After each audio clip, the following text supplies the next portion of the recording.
তুমি কতবার ভেঙেছ কেউ দেখবে না, তোমার ভেতরে কতটা ক্ষত কেউ শুনবে না, তুমি কতটা অসহায় কেউ বোঝার চেষ্টা করবে না, কারণ তুমি ব্যর্থ, শুধুই একটা গল্প।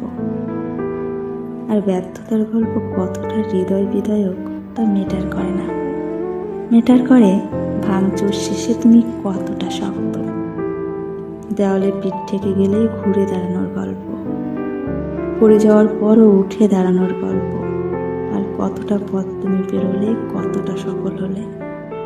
মনে রেখো, সফলতার গল্প সবাইকে আকৃষ্ট করে। তুমি সফল হলে তবেই মানুষ তোমার ব্যর্থতার গল্প শুনবে, তোমায় সান্ত্বনা দেবে, তোমার জন্য কষ্ট পাবে। তার আগে কেউ তোমার দিকে ফিরেও দেখবে না।